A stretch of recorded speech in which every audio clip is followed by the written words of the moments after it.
आज का ये एपिसोड शुरू करने से पहले एक छोटी सी बात। क्या आप भी अपना पॉडकास्ट बनाने की सोच रहे हैं? तो एंकर ट्राई कीजिए। ये पॉडकास्ट बनाने का सबसे आसान तरीका है। नंबर 1, ये फ्री है। नंबर 2, इसमें कई सारे ऐसे टूल्स हैं जो आपको अपने फोन और कंप्यूटर पर रिकॉर्ड और एडिट करने की फैसिलिटी देते हैं। नंबर 3, आप अपने पॉडकास्ट को डिस्ट्रीब्यूट भी कर सकते हैं, जिससे इसे स्पॉटिफाई और दूसरे प्लेटफॉर्म पर सुना जा सके।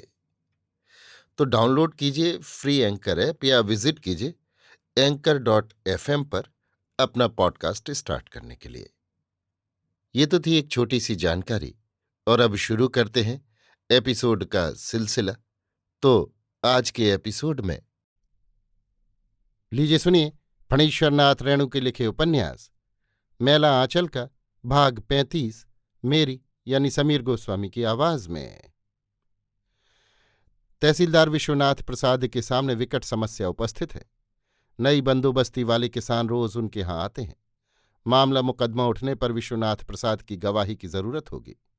बेजमीन लोग अपनी पार्टी बंदी कर रहे हैं। जमीन वालों को भी भेदभाव, लड़ाई झगड़ों को भूलकर एक हो जाना चाहिए। तहसीलदार हरगौरी सिंह दिन रात विश्वनाथ बाबू के घर पर ही रहते हैं। काका, इस बार इज्जत बचा लीजिए। क्या आप यही चाहते हैं कि नाई धोबी और चमार के सामने हम हाथ जोड़कर गिड़गिड़ावें? कल से ही राम कृपाल काका के गुहाल में गाय मरी पड़ी है। चमार लोगों ने उठाने से इनकार कर दिया है। जीवेसरा चमार को लीडर आपने ही बनाया है। राजपूत टोले के लोगों को देखिए, दाढ़ी कितनी बड़ी बड़ी हो गई है। नाइयों ने काम करना बंद कर दिया है। आपके हाथ में सबों की चुटिया है। आप एक बार कह दें तो सबों की नानी मर जाए। कालीचरण आकर कहता है, विश्वनाथ मामा, आप कांग्रेस के लीडर हैं। इसी बार देखना है कि कांग्रेस गरीबों की पार्टी है या अमीरों की। आज तक मैंने आपको देवता की तरह माना है, लेकिन गरीबों के खिलाफ कदम बढ़ाइएगा तो हम भी मजबूर होकर। तहसीलदार विश्वनाथ प्रसाद क्या करें क्या नहीं करें, कुछ समझ नहीं पा रहे हैं। बावनदास पुरैनिया से लौट रहा है। वो गया था जुल्म हो रहा है सुनाने। उसने पुरैनिया में देखा जुल्म हो रहा है। कचहरी में जिले भर के किसान पेट बांध कर पड़े हुए हैं। दफा 40 की दरख्वास्त नामंजूर हो गई है। लोअर कोर्ट से अपील करनी है। अपील? खोलो पैसा देखो तमाशा। क्या कहते हो? पैसा नहीं है तो हो चुकी अपील। पास में नकद नारायण हो तो नकदी कराने आओ। कानून और कचहरी कंपाउंड में पलने वाले कीट पतंगे भी पैसा मांगते हैं। जिला कांग्रेस ऑफिस में जुल्म हो रहा है। जिला कांग्रेस के सभापति का चुनाव होने वाला है। 4 उम्मीदवार हैं, 2 असल और 2 कम असल। कम असल यानी डमी कैंडिडेट। राजपूत भूमिहार में मुकाबला है। जिले भर के सेठों और जमींदारों की मोटर लारियां दौड़ रही हैं। एक दूसरे के गड़े मुर्दे उखाड़े जा रहे हैं। कटिहार कॉटन मिल वाले सेठ जी भूमिहार पार्टी में हैं और फारबिसगंज जूट मिल वाले राजपूतों की ओर। पैसे का तमाशा कोई यहां आकर देखे। बावनदास सोचता है, अब लोगों को चाहिए कि अपनी अपनी टोपी पर लिखवा लें, भूमिहार, राजपूत, कायस्थ, यादव, हरिजन।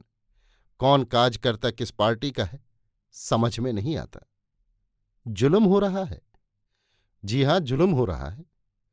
देखिए बावनदास जी, बात यह है कि 95 सैकड़े लोगों ने तो गलत और झूठ दावा किया होगा, इसमें कोई संदेह नहीं।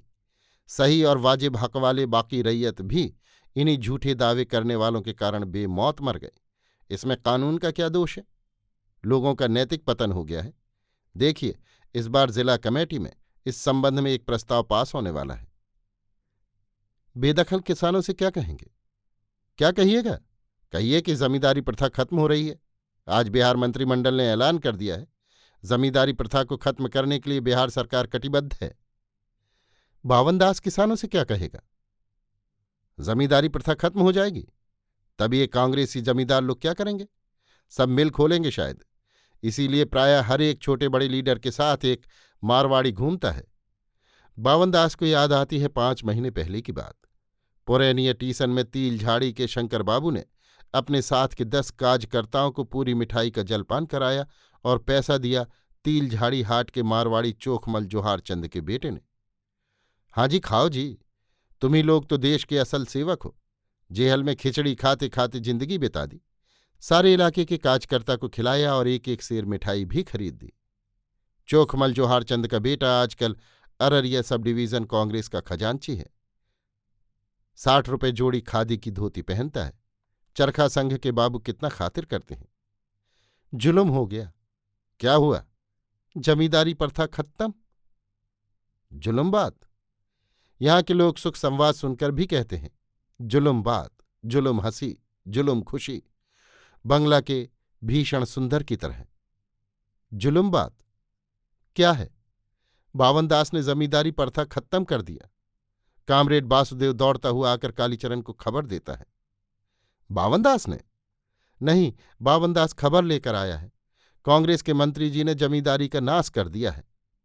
जब तक लाल पताका अखबार में ये खबर छपी नहीं हो, इस पर विश्वास मत करो कामरेड। ये सब कांग्रेसी झाई हैं। खैर, मैं कल ही सेक्रेटरी साहब से पूछ आता हूं। तुम लोगों ने मेमरी का पैसा जमा नहीं किया ऑफिस में? सब कामरेड को खबर दे दो, इस बार आखिरी तारीख है। इसके बाद लाल पताका में नाम निकल जाएगा। सनीचना ने तो मेमरी के पैसे से सोशलिस्ट काट कुर्ता बना लिया है। कहता है सन पटुआ होने पर पैसा जमा कर देंगे। जुल्म बात है। मेमरी के पैसे से कुर्ता? नहीं, उससे कहो पैसा जमा करना होगा। तहसीलदार हरगौरी और तहसीलदार विश्वनाथ प्रसाद अब एक पान को 2 टुक करके खाते हैं। सच? सच नहीं तो क्या? बेतार सुमिरत दास सबों से कहता फिरता है। कलम कानून की बात जहां आएगी वहां लाठी भाला चलाने वाले क्या करेंगे? तहसीलदार विश्वनाथ प्रसाद पुराने तहसीलदार हैं। राजपार बंगा के नीमक पानी से ही सब कुछ हुआ है। कायस्थ नमक हरामी नहीं कर सकता कभी। कांग्रेसी हुए हैं तो क्या अपने पैसे को भूल जाएंगे? संथाल टोली में मादल बज रहा है। सोनो रो रूप रूपे रो रूप, सोनो रो रूप लेका गातेंग मेलाए, गातेन दिसाए रे सोना मुंदोम, गातेन इह जिवोदो लोकतिह, डा डिग्गा रीरीता धिनता। सोने और चांदी के बीच मेरे प्रियतम का रूप सोने की तरह है। सोने की अंगूठी को देखकर अपने प्रियतम की याद आती है। संथाल परगना के आदिवासी संथालों को सोने की झलक लगी है या नहीं कौन जाने, लेकिन यहाँ के संथाल सोने और चांदी में क्या फर्क है जानते हैं। जमींदारी प्रथा खत्म हो गई। अब जमींदार जमीन से बेदखल नहीं कर सकता। हमने उन्हें जमीन से बेदखल कर दिया। जो जोतेगा जमीन उसकी है। जो जितना जोत सको, जिसकी जमीन मिले जोतो, बो काटो। अब बांटने का भी झंझट नहीं। धरती माता का प्यार झूठा नहीं। फिर खेतों में जिंदगी झूमेगी। आषाढ़ के बादल बजा रहे हैं मादल, बिजली नाच रही है। तुम भी नाचो, नाचो रे, मादल बजाओ जोर जोर से। पंचाय का नशा आज नहीं उतरेगा। पंचाय संथालों के घर में बनी हुई एक शराब है। जब तक पूर्णिमा का चांद नहीं डूब जाए, घने बादलों में नाचना बंद नहीं होगा। चांदनी की तरह प्रियतमा की मुस्कुराहट, बांसुरी सी मीठी बोली तीर की तरह दिल पर घाव करती है। मेरे कलेजे पर फूलों से भरा हुआ सिर रख दो। डा डिग्गा री री ता धिन। अभी आप सुन रहे थे फणीश्वरनाथ रेणु के लिखे उपन्यास मैला आंचल का भाग 35, मेरी यानी समीर गोस्वामी की आवाज में।